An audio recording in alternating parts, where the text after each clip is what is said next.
Senator Roberts.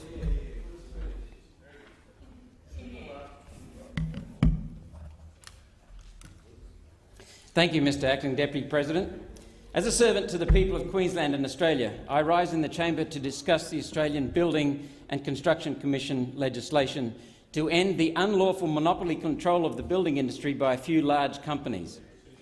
There will be a lot said during this debate. We've already heard a lot of Chicken Littles.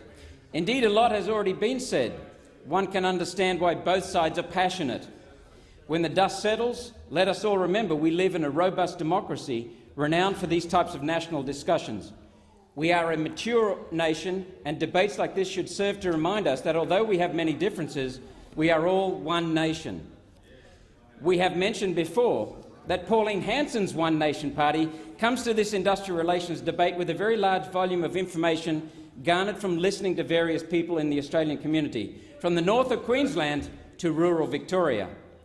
Australians tell us that they expected an industrial relations landscape free from coercion and intimidation that produced better outcomes for our economy and safer workplaces. If senators were to listen, there are lots of people ready to tell us their stories. Instead of us agitating within this great chamber, how about we turn this debate over to everyday Australians? You know, the people that pay our wages. We need to hear the stories Australians have to tell, stories about people's needs and hopes for our country. Let's hear from them how they envisage delivering a safe workplace free from union boss intimidation and with participants that adhere to the rule of law. Australians not only cherish a robust democracy free from intimidation, we cherish a robust economy with opportunity for prosperity shared among us all. How blessed am I to have heard so many of those stories from across Australia about the needs of everyday Australians. Before I turn to the stories of fellow Australians, I seek the indulgence of the Senate, Mr Acting Deputy President, to reveal a personal secret. Are you ready? Senators may well know that I am a former coal miner. Coal is in my blood and is a heritage I inherited from my father and my grandfather, who also worked as underground coal miners. What fellow senators might not know, Mr Acting Deputy President, is that at various points in my coal mining career I was a member of the CFMEU. In the mining industry, just like most construction sites, you can't get a job unless you are a CFMEU member. I was told this directly by union bosses and mine managers. Join the union, young fella, or you can't work in the industry of your father and your grandfather. One day in my chosen career, however, I experienced an epiphany. I realised that we humans are at our very best when people are free, when we are free from union boss coercion and restrictions that rob workers of security, satisfaction and pride. I realise that for whatever good some unions do in some circumstances, if they are led by belligerent, radical or corrupt union bosses, they transform from the defenders of workers into the workers' enemy. I believe that my desire to work towards total human freedom makes me fiercely pro-human. I have faith that humans can best make choices for themselves. Making individual choices is the bedrock of our robust democracy. Those who live in our democracy must respect freedom. The personal stories I'm about to share with you come from rich experience, and I can verify them. As a miner and then a mine manager, I can proudly say I come to this debate, like all debates in which I participate, well-informed and well-researched. Of course, Mr Acting Deputy President, I accept this legislation doesn't specifically refer to the industry I was in before I entered the Senate, but the union involved in most of the issues concerning this construction industry is the same, the CFMEU. Although the ABCC may seem like it targets the CFMEU, it really does not. It just targets the mess they cause and the havoc they wreak on the economy.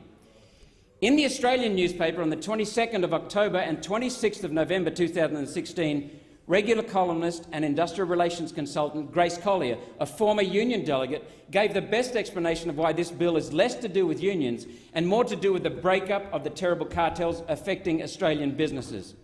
So let's have a conversation about cartels. Recently, I heard a harrowing story of intimidation. The person relaying the situation has begged I not reveal his or her state of origin, specific type of construction business, or his or her name. This person is black-banned by the CFMEU because the agreement his workers have chosen to enter is not a union agreement. They were called to quote on work in a residential high site. The work was for a Saturday morning. The builder couldn't find another subbie at a good price to do the work. The builder and the subbie agreed to a price, shook hands and correctly exchanged paperwork.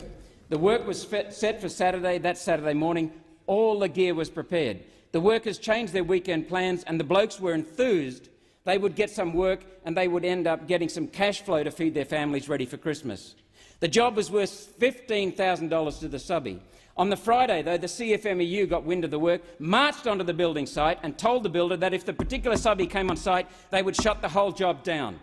The builder knew that if the site was shut down when a concrete slab was being poured at a crucial stage, for example, it would need to be removed at a cost of $50,000. This kind of abuse of power has crippled the building industry. And of course, the builder backed out of the contract and that subbie on that fateful day, and it hurt me just hearing of his heartache and his families and employees. The subbie then took the matter to the Fair Work Commission. But I'm told that because the CFMEU bosses bullied another subbie to do the work on a Saturday, then they had limited power at the Commission as it was completed on the same day as originally planned. Who do these elites think they are? Just where does this industry crippling power come from? The union bosses can't be allowed to continue castrating our economy. They have to realise that ours is a free society where people can choose to belong to a union or not, as we wish. How would the ABCC react to a case such as this? Firstly, the builder would not be able to preference non-union subcontractors. Secondly, the target of the ABCC is the business itself. In fact, the big business bosses who have become far too cosy with the union bosses who jointly control the industry. This legislation is not just about union thuggery, it's about weak or corrupt employers that enable this anti-competitive and anti-freedom industrial environment. Earlier in my speech, I said Australians expected an industrial relations landscape that produced better outcomes for our economy and safer workplaces. Breaking the back of business monopolies, control mechanisms like secondary boycotts and union boss thuggery will all benefit our economy. If Labor and the honourable leader of the opposition do not accept this legislation, I ask, why are they more interested in protecting the right of CFMEU bosses to jack up prices of homes than to stand up for everyday Australians and housing affordability? Why does the Leader of the Opposition choose corrupt union bosses and their control of cartels over young families trying to get a head start in life? Across Australia, Aussie families, union members and long-suffering small businesses want to know what it will take for the Labor boss to realise he has made a mistake and must now support attempts to bring honesty and order to our construction industry. Ms Collier said in the Australian newspaper story I mentioned earlier that the core of the ABCC legislation is an anti-corruption building code of conduct that acts as a mechanism by which government can clean up the building sector. The building code does not apply to unions, it applies only to companies. Both Ms Collier and I are perplexed why so few in the government talk about that, but they should, because it is vital.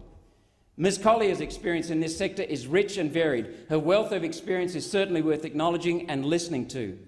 To paraphrase Ms Collier further, the ABCC legislation gives the Commission power to investigate the enterprise agreements of companies and ensure they are not colluding on price of construction projects ballooning due to unproductive union controls. She said big business ensures the operation of an anti-competitive business model, a model that relies on price-fixing the subcontractors' input costs to maximise profits for all of those involved. And who pays? The taxpayers and the workers. This so-called level playing field is, at its core, price-fixing, and construction industry price-fixing has given us the reputation as the most expensive construction destination on our planet. Ms Collier tells her story further by saying union boss interference and involvement is trashing our economy as business seeks to avoid union trouble by acquiescing to union boss demands. Mr President, Mr Acting Deputy President, if senators go to any local pub in Australia, be it the Logan Village pub, the Sex Change Hotel up in Cowan with its interesting name change, or the Aussie at Shepparton, or anywhere else across Australia, one of the main things people talk about is how much the cost of a house is for young people these days. The story of our younger generation not being able to buy a house is directly attributable to the high cost of construction, very ably identified by Ms Collier and others. Earlier on, I told the story of a subby who was in fear for his employees and their families, in fear that his personal details will be revealed. The Senate should consider the stories of amazing Australians willing to put their names to stories. Like the CFMEU veteran, Mr Brian Fitzpatrick, who has been a member of the CFMEU for many years. The CFMEU rose from the BLF grave, and Mr Fitzpatrick has told his story in the Australian Financial Review on Thursday the 20th of October, and I'm very proud to say that Mr Fitzpatrick now is a true Australian patriot by telling the story. He deserves a bravery award. Mr Fitzpatrick revealed the union was, in his words, corrupt. He said they were still as militant as ever and that union members who talked to him were desperate for change. Disillusioned union members tell their stories of despair at the way the union bosses are destroying their union and industry, and they are speaking out. They want their union back. Mr Fitzpatrick said that when he was younger and working as an organiser for the union, it was a fair dinkum, responsible industrial organisation. He must have been very young. However, as the current corrupt leadership gradually took control, it progressively metamorphosed. It was revealed by the Financial Review in telling Mr Fitzpatrick's story that he believes the only way things can change is with tighter laws being introduced to curtail the power of corrupt union bosses, laws that would set unions workers free. It was interesting to also read alongside Mr Fitzpatrick's comments those of Professor Anthony Forsyth of RMIT University, who said the CFMEU tends to run the gauntlet of whatever rules are and laws are in place. The legal fraternity have long said the CFMEU is lawless. Dealing with lawless and vicious organisations is not something new to a Queenslander. Folks are tough where we come from. Queenslanders don't back down. Just ask Senator Pauline Hanson. The only exception to being tough in our state, of course, is the current Labor Party, whose members are weak on lawlessness. Imagine, Mr Acting Deputy President, what the situation would be if we continue to allow a Labor government in Queensland to have control over the industrial relations landscape, a government universally accepted as unable to punch its way out of a wet paper bag. The answer, of course, is to change the government in Queensland.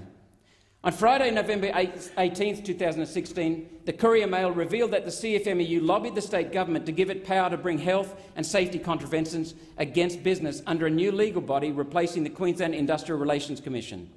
Senators, this revelation came about through a Freedom of Information request looking at correspondence within the office of Grace Grace, Industrial Relations Minister.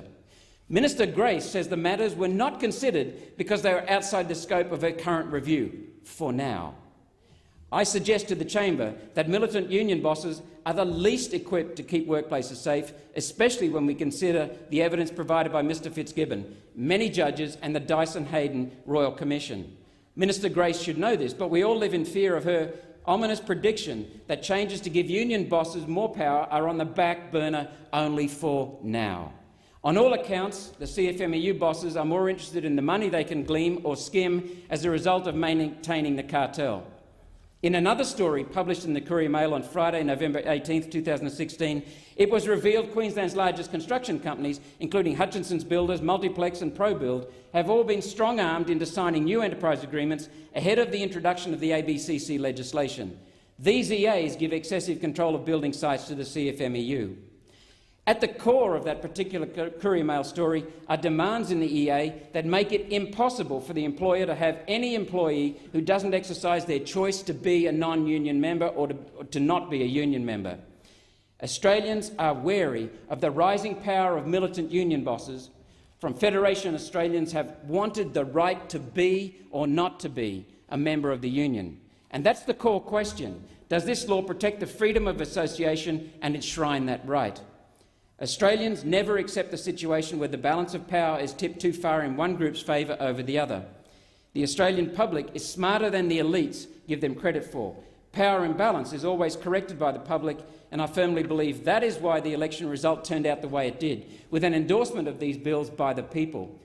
Everyday Aussies want to see balance and freedom return to our building industry. People want to pay a fair price for the products we all buy. People don't want added cost because union bosses are rorting the system and taking kickbacks. Aussie taxpayers want to stop paying 30% more for government infrastructure just because union bosses run a cartel and corral business into unethical and economy-destroying practices. Taxpayers would welcome 4 hospitals for the price of 3, 4 schools for the price of 3, 4 roads for the price of 3. Workers would welcome a return to safe working conditions under the previous ABCC's jurisdiction. Workers would welcome the benefits of freedom from tyrannical union bosses.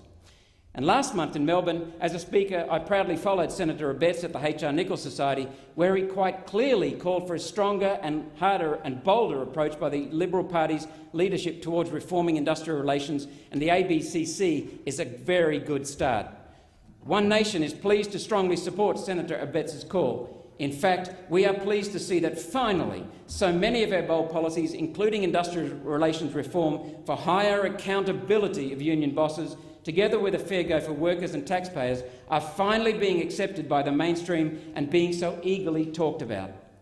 Last Monday, many of us spoke about the scandalous behaviour of the leaders of the HSU. However, this pales into insignificance in comparison to the CFMEU's systematic and institutional criminality. Because I committed in writing, in accordance with the wishes of Commissioner Dyson Heydon, to not further disclose the nature of the material covered in a confidential volume, I cannot go into details. Suffice to say that I am troubled that such behaviour as those discussed are occurring in our country. Many judges have raised the matter of abhorrent and unlawful behaviour in CFMEU union bosses. As I speak, around 100 CFMEU thugs have been prosecuted or are facing prosecution for wreaking havoc on the nation's building sites, accused of more than 1,000 industrial breaches. The CFMEU and its officials have also been fined a total of around $7 million for industrial breaches, which have been dealt with by the courts since 2002. Those brought before the courts have included the CFMEU's National Secretary Michael O'Connor, Construction Division Head Dave Noonan, and New South Wales and Queensland Secretaries Brian Parker and Michael Ravhar. Violence, extortion, blackmail, intimidation, court case after court case has shown that this union is so corrupt that it makes the Teamsters Union under Jimmy Hoffa look like the Sisters of Mercy. In search of mercy, I have held discussions with the chairman of the Australian Competition and Consumer Commission, Mr Rod Sims, and then written to the Treasurer and Minister for Employment requesting a review and narrowing of the IR carve-out that is currently being abused by large building companies and the CFMEU. Further, as discussed in my speech on the CFA legislation, we need to work in the longer term to remove federal government involvement in industrial relations because centralisation has enabled union bosses to hide their activities behind complexities in legislation. First, though, we need to end union boss lawlessness. The evidence from people we have listened to, read about or have told their stories privately show how the corrupt tentacles of this organisation have spread to non-labour organisations that the CFMEU has bribed and co-opted to its cause. The Greens, for example, received hundreds of thousands of dollars from the CFMEU and other left-wing unions, despite the fact that their fanatical anti-development policies would slash both mining and forestry jobs.